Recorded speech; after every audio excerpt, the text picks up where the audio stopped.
Bonjour, voici mon cours sur la cotation géométrique JPS. Donc, je vous rappelle que vous pouvez retrouver ce cours dans un lien sur Pelstreeze pour retrouver le document papier pour réaliser et compléter le cours avec vos élèves. Et il y aura également ce diaporama que j'utilise à disposition. Donc, la cotation GPS, qu'est-ce que c'est? Il faut s'imaginer un concepteur dans un bureau d'études qui va concevoir un système. Et puis, quand on conçoit un système, c'est pour bien évidemment fabriquer le système. Donc on va partir de l'assemblage, on va sortir les pièces, et chaque pièce, on va réaliser un dessin de définition pour l'envoyer dans un atelier. Donc nous, ce qui nous intéresse ici, c'est dans ce dessin de définition, normalement, si vous arrivez à la cotation géométrique, c'est que vous avez des notions euh, plutôt solides de la formation en bac pro et en construction mécanique. Je vous rappelle que ce cours est essentiellement tourné pour des bac pro techniciens d'usinage, donc ce chapitre est abordé, je l'aborde en tout cas actuellement en terminale. Donc normalement en terminale, on sait ce qu'est un dessin de définition, on sait ce que sont des cotes, on sait ce que sont des cotes dimensionnelles, on sait ce que sont des ajustements, comme ici le diamètre 30 H8 avec l'exigence d'enveloppe. Donc on sait que le H8, c'est des valeurs qu'on va pouvoir retrouver d'écart supérieur et inférieur dans des tableaux de tolérance ISO. Mais nous, ce qui nous intéresse aujourd'hui, c'est aller encore plus loin dans la cotation d'un dessin de définition. Et ça va être, comme on a sur le dessin ici, et que je vous montre, ces cases qui sont des cotations géométriques, des spécifications géométriques dit GPS. Donc, j'ai repris le diaporama de Monsieur Cortier qui explique tout simplement ce que veut dire GPS. Donc, avec mon bon anglais, Geometrical Product Specification. Et si on veut faire plus simple, en français, spécification géométrique des produits. Contexte général, une pièce n'est jamais parfaite. On conçoit, on dessine sur des modèles virtuels, on met des valeurs qu'on souhaiterait parfaites, mais la perfection n'existe pas. Donc du coup, il y a vraiment un lien entre ce que je souhaite et ce qui va être fabriqué réellement. Donc toute la question est de savoir où je mets mon curseur par rapport à mes tolérances, mais par rapport au coût de fabrication de ma pièce. Il est évident qu'une pièce, plus vous allez être exigeant dans la qualité, dans le contrôle de vos valeurs, plus le prix va exploser. Donc, vraiment réfléchir mais le contexte dans lequel je fabrique la pièce, mes possibilités, et puis, si vous êtes le concepteur, faites attention aux valeurs que vous allez y mettre. Ceci dit, dans votre spécification géométrique, eh les tolérances générales ISO suffiront largement pour arriver à respecter une condition fonctionnelle. Donc, un procédé que vous connaissez, peut-être pas sous cette forme, mais que vous connaissez. Donc, on est en études, on est en bureau d'études, on fait nos plans, on conçoit notre produit. Une fois que les plans sont faits, on réfléchit à la méthode, c'est-à-dire au bureau des méthodes, comment je vais lancer la production, sur quelle machine, quelle chaîne de production, le nombre de séries. Bon, c'est un métier à part entière. Et une fois que ça y est, on sait que la méthode est faite, que les gammes de fabrication sont faites, on lance la production. On est dans l'atelier, on utilise toujours les plans, on réalise notre pièce. Et puis, il y a la partie contrôle, c'est-à-dire je reviens, je regarde mes plans, je vérifie que le client, il a obtenu ce qu'il a souhaité. On est dans de la vérification. Et on est toujours dans, dans ce chemin-là, cet aller-retour, où à la fin, pour que ma pièce soit validée, je vais contrôler par rapport à mon dessin de définition. Donc, si je reprends l'exemple de l'amortisseur, j'ai mon couvercle. Donc on voit bien que ce couvercle, il est fixé comment?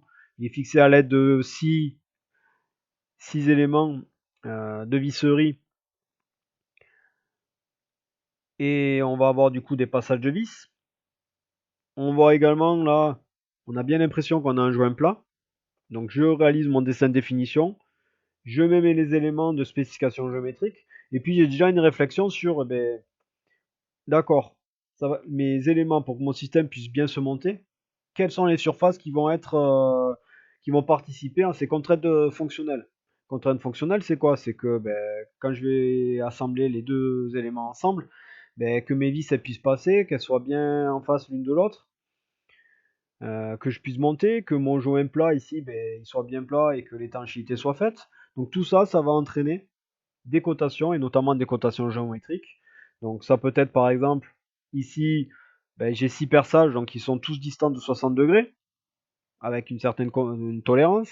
Je vais avoir par exemple ces vis, ils sont tous distants par rapport à l'axe du milieu. Ma surface ici plane, je me doute qu'elle va être contrôlée d'un point de vue planéité pour s'assurer que quand je mets le joint plat, l'étanchéité est faite, etc., etc. Vous avez compris l'idée. Eh ben, tous ces éléments fonctionnels vont se retrouver dans des cotations géométriques.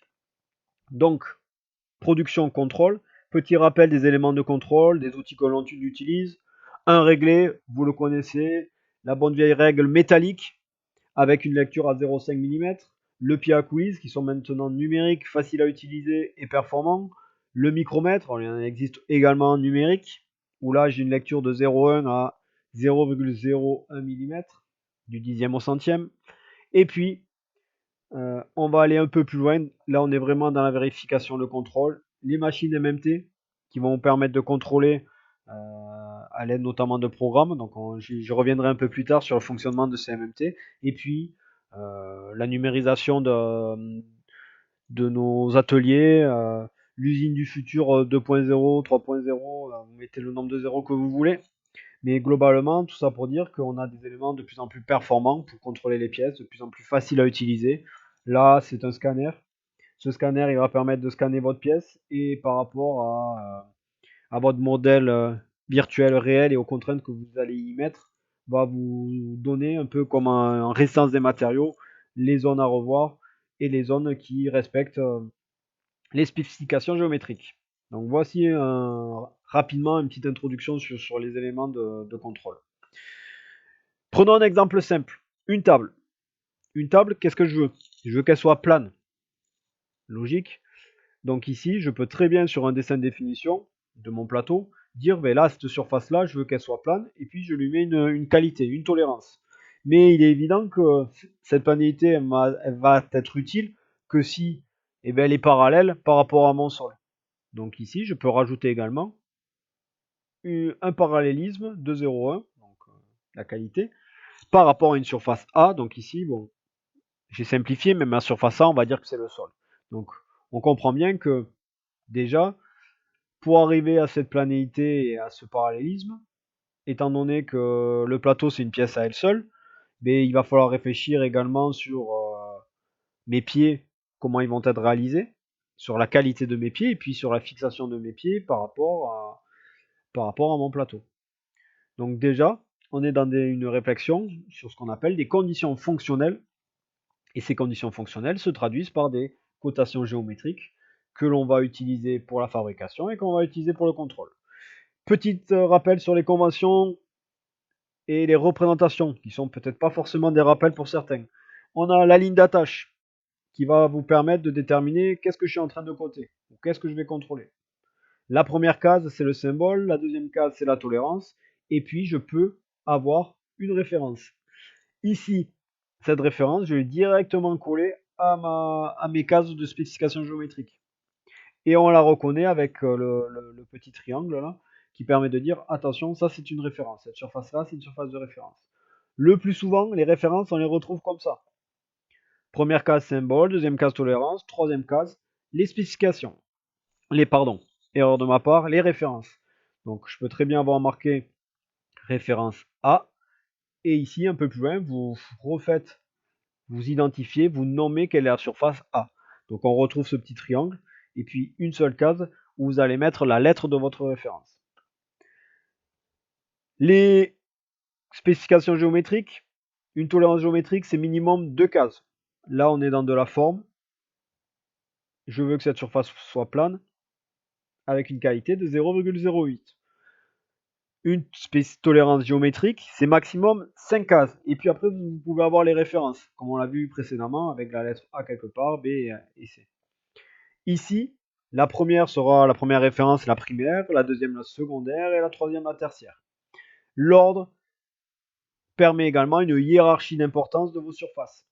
La surface A sera beaucoup plus contraignante que la surface C. Ça veut dire que également dans la fabrication, eh bien, la surface A, elle aura une importance plus importante. Ça peut être pour ceux qui sont techniciens d'usinage, c'est par exemple une surface plane qui va servir d'appui plan au moment de poser ma pièce dans une fraise ou sur une perceuse à commun. Les zones de tolérance. Alors, je mets des guillemets et je vous explique à notre niveau, c'est-à-dire qu'au niveau actuel de mes bacs pro technicien d'usinage, pour simplifier, et je préfère rester sur deux types de zones de tolérance. Il en existe d'autres. Si vous décidez de faire un BTS, si vous êtes vraiment bon, je pourrais prendre le temps d'expliquer d'autres zones de tolérance, ou si vous allez faire des licences de métrologie. Mais en règle générale, avec les deux zones de tolérance que je vais vous montrer, vous allez avoir déjà un bon panel de contrôle possible. Donc ces deux zones de tolérance, c'est entre deux plans. C'est-à-dire que virtuellement, en fait, je vais avoir deux plans parfaits, puis je vais contrôler ma... Ici, c'est une surface plane non parfaite que je contrôle entre deux plans distants de 0,1. Et je vais avoir un contrôle avec une zone de tolérance cylindrique. Cette zone de cylindrique, c'est un cylindre de diamètre 0,1. Et du coup, en plus, c'est important pour pas que vous vous trompiez et que vous ayez tous des très bonnes notes le jour de l'examen au bac. Pour pas vous tromper, les zones de tolérance, du coup, quand vous allez avoir le symbole diamètre, tout de suite, vous savez que votre zone de tolérance, ça sera un cylindre. Vous n'avez pas le symbole diamètre entre deux plans. C'est facile, vous retenez ça. Vous avez déjà une petite base solide pour faire la suite. La MMT. La MMT, c'est la machine qu'on utilise le plus dans l'industrie de métrologie actuellement. MMT, ça veut dire machine à mesure tridimensionnelle. Elle permet de palper les éléments et de détecter les défauts. Le plus souvent, elles sont reliées avec un ordinateur. Dans cet ordinateur, vous avez le logiciel qui va vous permettre euh, de programmer une démarche de contrôle et qui va vous sortir le rapport qui va vous dire si la pièce est mauvaise ou si elle est bonne. Deux types de gens qui utilisent la MMT. Vous avez l'opérateur on va lui donner le programme et lui il va opérer ce qu'on lui demande. Et puis vous avez le programmateur qui lui il va encore plus loin et c'est lui qui programme en fonction de dessin de définition les démarches et les éléments à palper. Très souvent c'est la même personne. Très souvent la personne qui fait les programmes c'est la personne, en tout cas dans les entreprises, qui a des notions pour faire le contrôle de A à Z. Les MMT ont ce qu'on appelle des palpeurs. Donc ici, c'est des tout petites billes montées ici où on va détecter, au premier contact, on va détecter la mesure. Et puis on en a également avec cette forme-là, avec cette croix. Le plus souvent, ce sont des machines qui coûtent très cher, qui sont sous d'air, de grande qualité. Je vous rappelle qu'au bac pro TU, il y a une épreuve, une opération des opérations de MMT à faire pour contrôler une pièce. Donc c'est vraiment, ça fait partie intégrante, complète de ce bac pro TU. C'est parti, maintenant je vais vous expliquer quatre types de spécifications géométriques. Avec ces quatre types, normalement, vous avez les bases pour essayer d'aller plus loin, puis essayer de transférer les compétences. Donc je vais commencer par la planéité. La planéité, ici, j'ai une surface plane et je contrôle qu'elle est plane distante de 0,2. Quand on voit l'image, ça paraît facile. Pourquoi je vous parle de ça? C'est parce que nous allons utiliser, et le plus souvent, quand on fait de la cotation GPS, nous avons ce qu'on appelle des tableaux d'analyse. C'est-à-dire qu'on fait une réflexion poussée, complète, alors, cette spécification géométrique, je la décortique entièrement. Et ces tableaux, vous allez les avoir aux épreuves de bac. D'abord, le schéma. Le schéma, normalement, il vous est donné, il n'y a aucun souci. C'est tout simplement pour vous montrer qu'est-ce qu'on est en train d'étudier. Symbole de la spécification. Vous reprenez votre première case, vous la redessinez. Vous dites si c'est une forme, une orientation, un battement ou une position. Donc ça, je vous rappelle, vous avez le guide du dessinateur. Si vous ne savez pas, eh bien, vous avez des ressources, vous regardez dans le guide du dessinateur industriel. Mais ici, on est dans de la forme. Vous pouvez rajouter un pointillé dessous planéité, la planéité. Et c'est parti. Qu'est-ce que je suis en train de coder? Élément non idéaux, c'est-à-dire que je sais que je suis en train de coder quelque chose qui n'est pas parfait. Je suis en train, pardon, de contrôler quelque chose. C'est vraiment contrôler. Je suis en train de contrôler une surface. Elle est seule. Ici, il n'y a qu'une seule surface que je vais contrôler. Et c'est une surface plane. Donc vous dessinez, entre guillemets, non parfait, c'est-à-dire pas à la règle, à main levée. Vous dessinez votre surface plane avec un peu de défaut pour bien comprendre que c'est une surface qui n'est pas parfaite. Ici, nous n'avons pas de référence. Donc, élément de référence, c'est facile. Vous barrez. Les éléments, les cotations de forme, souvent, elles sont faciles parce que quand vous n'avez pas de référence, eh bien déjà, vous avez deux cases qui disparaissent. C'est-à-dire que là, vous rayez ces deux cases, vous avez complété déjà les 1/3 de votre tableau. Mais il faut quand même savoir pourquoi on les barre. C'est tout simplement parce que je n'ai pas de référence. La zone de tolérance, elle est simple. Et c'est entre deux plans. Je reviens à ce que j'ai dit un peu plus tôt dans la vidéo. Pas de symbole diamètre. Allez, j'y vais, je fonce. C'est une distance de 0,2. Donc là, pour des raisons pratiques, j'ai pas mis 0,2, j'ai laissé T. Mais ici, vous remplacez T par une distance de 0,2. Et qu'est-ce que je fais pour à la fin pour identifier ce qui se passe? C'est mon ordinateur, il va prendre la surface que vous avez palpée, la surface plane que vous avez palpée en bleu, et il va virtuellement en fait prendre en sandwich votre surface palpée, et il va la contrôler pour voir si elle est comprise entre deux plans distants de 0,2. Si c'est le cas, la pièce est bonne, et, et c'est tout. Si c'est pas le cas, elle est mauvaise, et vous êtes bon pour soit la renvoyer en usinage pour essayer de rattraper le défaut, soit la mettre à la poubelle. Ou soit essayer de voir si fonctionnellement la pièce peut-être quand même être validée, conforme, pour éviter quand même des pertes d'argent. Mais le plus souvent, si vous ne respectez pas ces spécifications géométriques, sinon ça ne sert à rien de les mettre, c'est que votre pièce n'est pas bonne.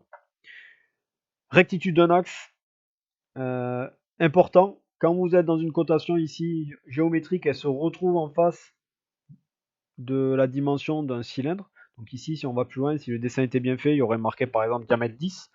Ma ligne d'attache, là, ma flèche, elle est en face de diamètre 10. Paf, ça veut dire quoi? Ça veut dire que je vais travailler sur l'axe. Ça veut dire que je palpe mon cylindre, et puis l'ordinateur, qu'est-ce qu'il va garder en palpant ce cylindre? Il va pas garder l'image du cylindre, il va identifier l'axe de ce cylindre. Et c'est l'axe de ce cylindre que je vais contrôler dans un cylindre de diamètre 0,005. Donc, si je fais le parallèle avec les tableaux d'analyse qu'on va vous demander, donc je suis en train de contrôler une rectitude, c'est de la forme, donc ici vous pouvez rajouter rectitude. Le schéma, normalement il vous est donné, il aurait dû apparaître tout de suite. Qu'est-ce que je suis en train de palper? Un seul élément. Ici, c'est le cylindre qui va me donner un axe qui n'est pas parfait parce que je suis dans les éléments non idéaux. Toujours pas de référence, donc je barre mes deux cases. Et puis, ma zone de tolérance, ici, j'ai le symbole diamètre. C'est parti, j'ai une seule zone de tolérance. Et cette zone de tolérance, c'est un cylindre de diamètre 0,05. Qu'est-ce qui se passe? Du coup, je contrôle mon axe à l'intérieur d'un cylindre de diamètre 0,005. Et comme tout à l'heure, l'axe est à l'intérieur de ce cylindre, la pièce est bonne. L'axe est en dehors, ma pièce est mauvaise. Au niveau des zones de tolérance, vous pouvez avoir composé, comme dans les éléments que vous allez coter. En général, je ne vais pas vous piéger. Je vais rester sur des éléments, sur des uniques pour les éléments à palper. Et les zones de tolérance seront à 95% simples. Mais sachez que l'on verra ponctuellement d'autres situations. Une troisième, la perpendicularité. Ici, j'ai une surface plane. Cette surface plane, je veux qu'elle soit parallèle par rapport à une autre surface plane. Je vais lui donner le nom de référence A. Donc, je veux que ma surface plane soit perpendiculaire entre deux plans distants de 0,1 par rapport à ma surface plane A. Et voici ce que ça donne en image. Mais ce que vous allez devoir contrôler dans vos tableaux, c'est parti, perpendicularité, je suis de l'orientation, vous pouvez préciser que c'est la perpendicularité. Qu'est-ce que je suis en train de palper ici? C'est une surface plane, donc elle est toute seule. Elle n'est pas parfaite, donc je la dessine à main levée. Élément de référence, mais je suis dans les éléments non idéaux. Mais ma référence ici c'est A et c'est aussi une surface plane, donc elle est seule. S'il y avait eu A, B, C, j'aurais été dans du multiple. Là, j'ai une surface non parfaite, c'est la référence, on le sait. Mais pour simplifier, je vais ajouter une hypothèse. Je vais demander à l'ordinateur que cette surface de référence A, eh bien, elle devienne une surface parfaite. C'est pour ça que ma surface qui est unique devient une référence simple et elle va devenir une surface plane parfaite. Ma zone de tolérance, ici, j'ai pas de symbole diamètre, c'est distant entre deux plans de 0,1. Et maintenant, qu'est-ce que je vais faire? Vous allez représenter ma surface que je palpe perpendiculaire à ma surface parfaite et je vais rajouter la zone de tolérance. Ce qui nous donne ici la surface plane A, mes deux plans, et la surface que j'ai palpée non parfaite que je veux contrôler. On voit bien ici que la perpendicularité se fait parce que ma zone de tolérance est bien perpendiculaire par rapport à ma surface parfaite. Et on voit également que quand je fais une perpendicularité comme ça, une surface plane, je contrôle par la même occasion la planité de celle-ci. Donc à l'intérieur de la perpendicularité, par exemple, ben, vous avez en fait deux contraintes contrôlées. Allez, une dernière, le parallélisme, avec une particularité ici, je suis en face de la dimension d'un cylindre, donc toujours pareil, si le dessin était bien fait, il y aurait marqué diamètre 10, diamètre 20, diamètre 30, je suis en face, ça veut dire que je contrôle mon axe. Je palpe mon alésage, et l'ordinateur va me donner l'axe réel du cylindre que j'ai palpé. J'ai fait volontairement, j'ai pris cet exemple parce qu'il est intéressant. Souvent, les axes, on les contrôle à l'intérieur d'un cylindre, mais ici, je n'ai pas mis le symbole diamètre. Ça veut dire que, pas de symbole diamètre, je contrôle entre deux plans. On peut très bien contrôler un axe entre deux plans. Et ici, donc je contrôle cet axe et je vérifie qu'il soit parallèle par rapport à ma surface de référence, qui est la même que tout à l'heure, A. Ce qui donne dans mon tableau, je vais aller un peu plus vite, le symbole parallèle, l'orientation, vous pouvez rajouter, donc comme tout à l'heure, vous pouvez rajouter parallélisme. Je contrôle une seule surface unique, c'est pas une surface, erreur de ma part, c'est un axe que vous réalisez à main levée. La surface de référence, c'est la surface A qui est non parfaite, que je vais hypothétiquement transformer en une surface parfaite. Ma zone de tolérance, comme tout à l'heure, c'est entre deux plans. Cette fois, vous regardez la deuxième case, distant de 0,1. Et à la fin, qu'est-ce que ça donne? Ça donne les deux plans parallèles à A et les deux plans distants de 0,1. Je vais rajouter quelque chose d'important pour cette cotation. Le plus souvent, quand vous avez un parallélisme, on rajoute également une distance. C'est-à-dire que mon perçage, là, ici, mon alésage, il est évident qu'il est distant d'une certaine longueur par rapport à A. C'est-à-dire que j'aurais pu rajouter, ben là, cet axe, il est distant de 50 par rapport à la surface A. Ça veut dire que quand vous contrôlez le parallélisme, normalement, vous contrôlez également la distance de celui-ci. C'est-à-dire que sur le dessin de définition, vous pouvez avoir donc la cote, j'ai pris l'exemple de 50, vous l'encadrez, et ça veut dire qu'en même temps que vous vérifiez que ici mon axe il est bien parallèle par rapport à, vous allez surtout vérifier également qu'il est à la bonne distance. Parce que c'est bien de faire des choses parallèles, mais si vous respectez pas les distances et que vous pouvez pas monter vos pièces, c'est dommage et votre pièce du coup ne sera pas bonne. Donc le plus souvent, ça n'a pas été le cas, ça n'a pas été mis en avant dans cet exemple, mais n'oubliez pas, on le verra de toute façon quand on fera les TD d'application, vous allez avoir également à rajouter des distances. Voilà, j'ai terminé, j'ai été peut-être un peu rapide. Ce cours n'est pas parfait. Ce cours, il a été simplifié. Euh, mais il permet quand même d'avoir une approche pour découvrir ce qu'est la cotation géométrique assez complet à mon sens. Et ça va vous permettre d'avoir les bases pour aller beaucoup plus loin quand on va faire les applications. J'espère que ça vous a plu. N'oubliez pas, vous pouvez avoir accès à mon cours à compléter à l'aide de ce diaporama ou de cette vidéo dans mon Palstreeze que j'ai mis en lien dans la vidéo.